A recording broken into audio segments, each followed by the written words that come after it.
வணக்கம் நண்பர்களே, வாழ்க வளமுடன்.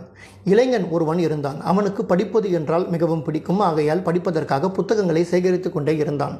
அவனுடைய நண்பன் அவனை பார்த்து கேட்கிறான், நீ படித்து நான் ஒரு நாள் கூட பார்த்தது கிடையாது, ஆனால் புத்தகங்களை மட்டும் சேகரித்து கொண்டே இருக்கிறாயே, என்ன காரணம் என்று கேட்டபோது அவன் சொன்னானாம், எங்கே படிப்பதற்கு நேரம் இருக்கிறது, புத்தகங்களை சேகரித்து வைப்பதிலேயே நேரம் கடந்து விடுகிறது என்று சொன்னானாம். இது நகைச்சுவையாக இருக்கிறது அல்லவா? இது போன்றுதான் நம்முடைய வாழ்க்கையும். நாம் நம்முடைய குடும்பத்தாருடன் சந்தோஷமாக இருக்க வேண்டும் என்கிற ஒரு காரணத்திற்காக பணம் தேவைப்படுகிறது என்று பணத்திற்கு பின்னால் ஓடிக்கொண்டே இருக்கிறோம். ஒரு குடும்பத்தில் கணவன் மனைவி இருவரும் வேலைக்கு செல்கிறார்கள். கணவன் மனைவியை பற்றி சிந்தித்து பார்ப்பது கிடையாது, மனைவி கணவனை பற்றி சிந்தித்து பார்ப்பது கிடையாது, இருவரும் குழந்தைகளை பொருட்படுத்துவதே கிடையாது. இப்படியே வாழ்க்கை சென்று கொண்டிருந்தால் எப்படி இருக்கும்? வாழ்க்கைக்கு பணம் தேவைதான், அது ஒரு அளவுதான். அதே வேளையில் நாம் சம்பாதிக்க வேண்டிய மிக மிக முக்கியமான ஒன்று என்னவென்று கேட்டால் நம்முடைய நண்பர்கள் மற்றும் உறவினர்கள்.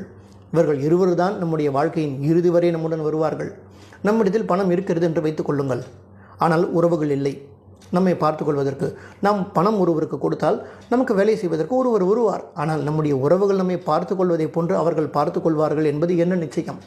கணவன் மனைவி அன்பாக பார்த்து கொள்வதை போன்று, மனைவி கணவனை அன்பாக பார்த்து கொள்வதை போன்று, இருவரும் குழந்தைகளை அன்பாக பார்த்து கொள்வதை போன்று பணத்தை கொடுத்து நாம் ஒருவரை வைத்துக் கொள்ள முடியுமா?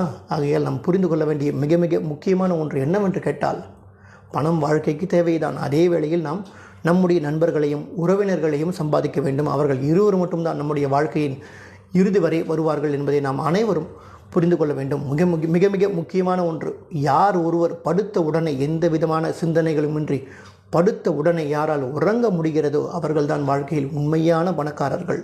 ஆகையால் பணத்தை சம்பாதிப்போம். அதே வேளையில் உறவினர்களையும் நண்பர்களையும் சம்பாதிக்க வேண்டியது மிக மிக முக்கியம் என்பதை புரிந்து கொண்டு நாம் அனைவரும் செயல்படுவோம். நன்றி, வணக்கம், வாழ்க வளமுடன்.